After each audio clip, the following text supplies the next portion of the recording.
दोस्तों, आज मैं आपको जो कहानी सुनाने जा रही हूँ, ये कहानी है टकली लड़की के जादुई लंबे बाल की। तो चलिए दोस्तों, देखते हैं आज की ये कहानी। एक बार की बात है, बेलापुर नाम के एक गांव में सौम्या अपने माता पिता के साथ रहती थी। सौम्या के सर पर बचपन से ही बहुत कम बाल थे और जैसे जैसे वो थोड़ी बड़ी होती गई तो वो बिल्कुल ही गंजी हो गई, जिस वजह से सौम्या का हर जगह पर मजाक बनता था। जब भी वो स्कूल जाती थी तो सारे बच्चे उसका मजाक बनाते थे। अरे ये देखो इस टकली को टकली टकली टकली सब बच्चे टकली टकली कहकर सौम्या को बहुत चिढ़ाते थे। एक बार मैम सभी बच्चों को 2 चोटी बनाकर आने की हिदायत दे रही थी कि तभी अरे मैम, इस टकली के सर पर तो बाल ही नहीं है, फिर ये कैसे चोटी बनाकर आएगी फिर इसे भी क्लास से बाहर करो ना ma'am. Shut up Priyanka, sit down. Class में तो मैम बाकी लड़कियों को चुप करा देती हैं, लेकिन क्लास से बाहर सारी लड़कियाँ सौम्या का बहुत मजाक उड़ाती हैं। फिर सौम्या रोते रोते घर आ जाती है। अरे क्या हुआ सौम्या बेटा, इतना रो क्यों रही हो क्या होगा माँ, मेरा कुछ हो सकता है क्या? सभी लड़कियों के इतने अच्छे बाल हैं, फिर ऊपर वाले ने मुझे ही टकली क्यों बनाया है? आप लोगों की लाख कोशिशों और इलाज कराने के बाद भी मेरे सर पर बाल नहीं आए, जिस वजह से मुझे हर जगह पर शर्मिंदगी उठानी पड़ती है। मैं अब से स्कूल नहीं जाऊंगी माँ सौम्या के माता पिता भी सौम्या की वजह से बहुत परेशान रहते हैं। धीरे धीरे समय बीतता गया। सौम्या अब शादी के लायक हो गई थी, इसलिए उसके माता पिता को अब उसकी शादी की बहुत चिंता हो रही थी। लेकिन सौम्या के टकले होने की वजह से कोई भी लड़का सौम्या से शादी करने के लिए तैयार नहीं होता है। फिर सौम्या की माँ को कोई रेडीमेड विग के बारे में बताता है, जिसके बाद उसकी माँ सौम्या को पार्लर में लेकर जाती है और उसके सर पर रेडीमेड बालों वाला विग लगवा देती है। सौम्या खूबसूरत तो बहुत थी, लेकिन सर पर बाल लगने की वजह से उसकी खूबसूरती में 4 चांद लग जाते हैं। और फिर सौम्या की शादी भी एक अच्छे घर में विशाल के साथ हो जाती है। कुछ दिनों बाद जब सौम्या नहाने के लिए बाथरूम में जाती है तो वो अपना बालों वाला विग उतार कर बाहर रख देती है और नहाने लगती है कि तभी इतने में ही विशाल भी वहाँ पर आ जाता है और घर में विग देखकर वो हैरान रह जाता है। तभी उसकी नजर बाथरूम से बाहर निकलती सौम्या पर पड़ जाती है। अब विशाल को सब कुछ समझते देर नहीं लगती और वो सौम्या से कहता है, तुमने हमारे साथ धोखा किया है, तुम तो टकली हो और मेरी वाइफ टकली हो, इम्पॉसिबल, निकल जाओ मेरी लाइफ से। अब से तुम्हारा मेरा कोई रिश्ता नहीं है। I hate you. ऐसा ना करिए प्लीज, मुझे घर से मत निकालिए, मैं आपकी सारी बातें मानूंगी, आप जो भी बोलोगे मैं वो करूंगी, पर मुझे घर से तो मत निकालिए। फिलहाल तुम इतना करो, दूर हो जाओ मेरी नजरों से और दोबारा अपनी शक्ल मत दिखाना। सौम्या रोते रोते घर से जा रही होती है। उसे समझ में नहीं आता कि वो कहाँ जाए और क्या करे। चलते चलते वो जंगल में पहुँच जाती है और थककर एक पेड़ के नीचे बैठ जाती है। हे ऊपर वाले, आप मुझे ये किस गुनाह की सजा दे रहे हो? मैंने तो कभी भी किसी का बुरा नहीं किया, फिर मेरे साथ ऐसा क्यों हो रहा है? मेरे सर पर बाल नहीं है, इसमें मेरी क्या गलती है? सौम्या रोते रोते भगवान से शिकायत कर रही होती है कि तभी उसे एक आवाज आती है। सौम्या, मैंने तुम्हारी सारी बातें सुन ली हैं। तुम्हें परेशान होने की बिल्कुल भी जरूरत नहीं है, मैं इसमें तुम्हारी मदद कर सकता हूँ। लेकिन आप मेरी मदद कैसे करोगे? सौम्या, इस पेड़ पर एक परी आराम करने के लिए हर रोज आती है। वो परी तुम्हारी मदद जरूर करेंगी। फिर थोड़ी देर इंतजार करने के बाद जैसे ही परी वहाँ पर आती है तो जल्दी से सौम्या परी को अपनी सारी प्रॉब्लम बता देती है। घबराओ नहीं, तुम समझ लो तुम्हारी समस्या खत्म हो गई। तभी परी अपनी जादुई छड़ी से कुछ जादू करती है और फिर आसमान से पानी की बूंदों की तरह तरह तरह के बने हुए फैशनेबल बालों की बारिश होने लगती है और उसमें से एक बाल सौम्या के सर पर लग जाता है। बाल लगने की वजह से सौम्या की खूबसूरती में 4 चांद लग जाते हैं और वो बहुत ही सुंदर दिखने लगती है। अरे वाह, मेरे सिर पर तो वाकई बाल आ गए। आपका बहुत बहुत धन्यवाद परी जी।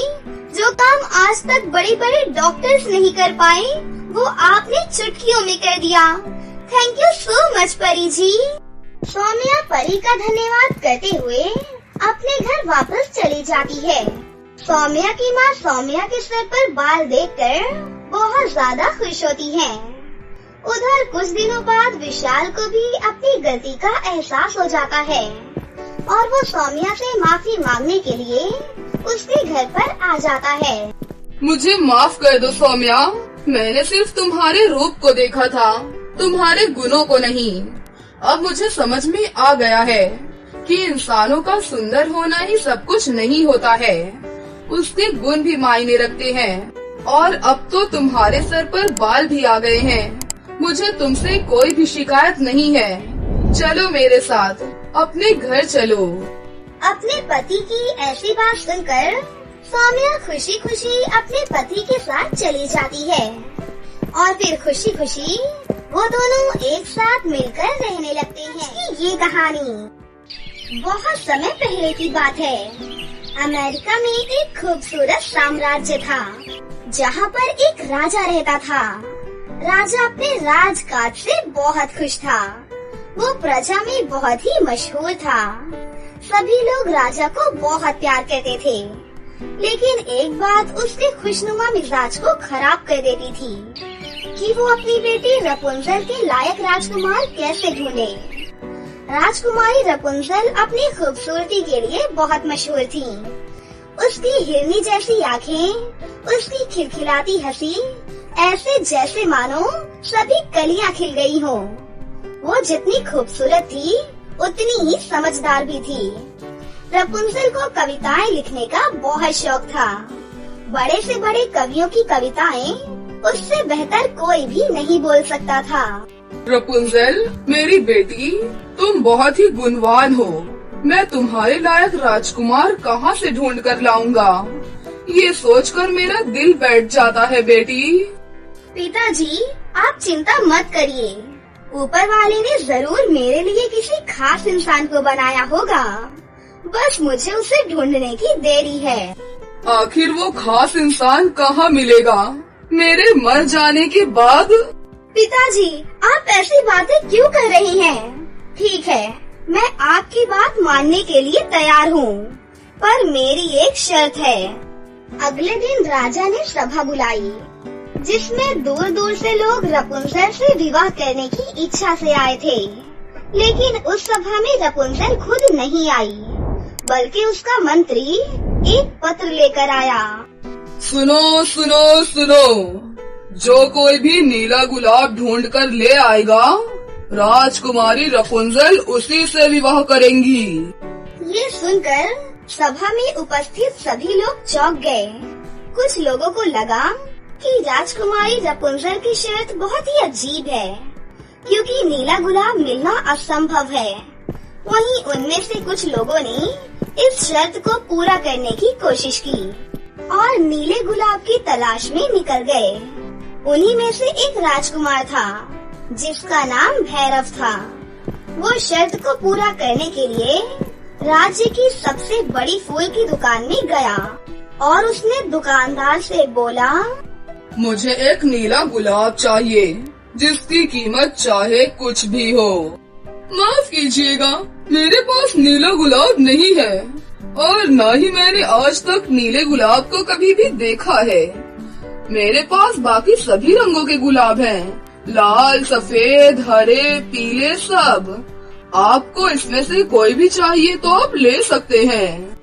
नहीं, मुझे नीला गुलाब ही चाहिए और वो मुझे हर हाल में चाहिए। तुम कहीं से भी लेकर आओ, मुझे 2 दिन के अंदर ही वो गुलाब चाहिए। मैं फिर आऊंगा और अगर मुझे नीला गुलाब नहीं मिला तो मैं तुम्हें जेल में बंद करवा दूंगा। ये सुनकर वो दुकानदार बहुत ही ज्यादा डर गया। उसे कुछ भी समझ ही नहीं आ रहा था कि आखिर नीला गुलाब वो कहाँ से लेकर आए। तभी उसके दिमाग में एक बढ़िया तरकीब आई और फिर उसने सफेद गुलाब को नीले रंग में रंग दिया। 2 दिन बाद जब राजकुमार भैरव गुलाब लेने दुकान पर आया तो उस दुकानदार ने बड़े ही गर्व से उसके सामने वो नीला गुलाब रख दिया। ये हुई ना बात, बहुत खूब। और फिर राजकुमार भैरव उस गुलाब को लेकर राजकुमारी रपुंजल के पास आता है। फिर राजकुमारी उस गुलाब को उठाकर देखने लगती है। नहीं, ये तो सफेद गुलाब है। इसे किसी बहुत ही जहरीले डाई में डुबाकर नीला किया गया है। अगर कोई प्यारी सी तितली इस गुलाब पर बैठी तो वो मर जाएगी। वापस रख लो इसे। मुझे डाई किए हुए गुलाब नहीं चाहिए और ना ही झूठ बोलने वाला पति। दफा हो जाओ यहाँ से। राजकुमार भैरव ने शर्म से अपना सर नीचे झुकाया और महल से चला गया। और भी बहुत सारे लोगों ने भी नीले गुलाब के लिए बहुत सारे हथकंडे अपनाए और कुछ लोग तो दुनिया के दूसरे कोने तक उसकी तलाश में निकल गए। तो कुछ लोगों ने जादूगरों और ज्योतिषों की मदद ली। आखिरकार सभी लोग नीला गुलाब ढूंढने में असफल रहे। आखिरकार जब कोई भी नीला गुलाब नहीं ढूंढ पाया तब एक जोहरी ने खूबसूरत नीलम से गुलाब बनाया और हाथ में लेकर राजकुमारी रपुंजल के पास गया। राजकुमारी, मैं आपके लिए ये नीला गुलाब लेकर आया हूँ। और फिर राजकुमारी उस कीमती गुलाब को अपने हाथ में उठाकर देखने लगी। देखिए, ये तो गुलाब है ही नहीं, ये तो नीलम है। मुझे कीमती चीजों की कोई जरूरत नहीं है। निकल जाओ यहाँ से। वो जोहरी शर्मिंदा होकर सर झुकाए वहाँ से वापस आ जाता है। कई महीने बीत जाते हैं और अब कोई भी नीला गुलाब ढूंढने की कोशिश नहीं करता है। एक बार राजकुमारी रपुंजल जंगलों में घूम रही थी, लेकिन घूमते घूमते वो जंगलों में काफी दूर चली जाती है। तभी उसे अचानक से शेर की दहाड़ने की आवाज सुनाई देती है। हे ऊपर वाले, ये तो शेर की आवाज है। अब मैं क्या करूं? रपुंजल कुछ सोच पाती कि तभी शेर उसके सामने आ जाता है और रपुंजल बहुत डर जाती है और वो भागने लगती है। तभी अचानक वो किसी युवक से टकरा जाती है। फिर वो युवक आंखें बंद करके कोई मंत्र पढ़ता है। शांत हो जाओ जंगल के राजा, वापस चले जाओ, वापस जाओ। उस युवक के इतना बोलते ही शेर बिल्कुल शांत होकर वहाँ से वापस चला जाता है। ये देखकर रपुंजल को बहुत ही आश्चर्य होता है और वो बोलती है, तुम कौन हो? तुम हमारे राज्य के तो नहीं मालूम होते और तुमने शेर को कैसे सम्मोहित किया? तुम्हारी बात सुनकर शेर वापस कैसे चला गया? वो युवक रपुंजल की तरफ देखते हुए मुस्कुराकर बोलता है, मैं ढोलकपुर का राजकुमार इंद्र हूँ और मैं यहाँ अपने नीले गुलाब को लेने आया हूँ। नीला गुलाब? आप नीला गुलाब क्यों ढूंढ रहे हैं? मैंने सुना है कि इस राज्य की राजकुमारी को जो कोई भी नीला गुलाब ढूंढ कर देगा वो उसी से विवाह करेंगी। तो बस फिर क्या था, मैं भी आ गया अपनी किस्मत आजमाने। तो फिर क्या लगता है आपको, आप नीला गुलाब ढूंढने में सफल होंगे या नहीं? क्योंकि इस कार्य को आज तक कोई भी नहीं कर पाया। कोई काम भी ऐसा नहीं बना है जो इंद्र से ना हो पाए। वाह, क्या बात है! बातें तो बड़ी अच्छी कर लेते हो। देखते हैं नीला गुलाब आप ढूंढ पाते हैं या नहीं। अजी नीला गुलाब तो मेरे सामने ही खड़ी है। ये आपकी नीली नीली आंखें, गुलाबी गाल, आप तो अपने आप में खुद ही नीली गुलाब हो। आपसे बढ़कर कोई गुलाब हो ही नहीं सकता। आप ही हो नीला गुलाब।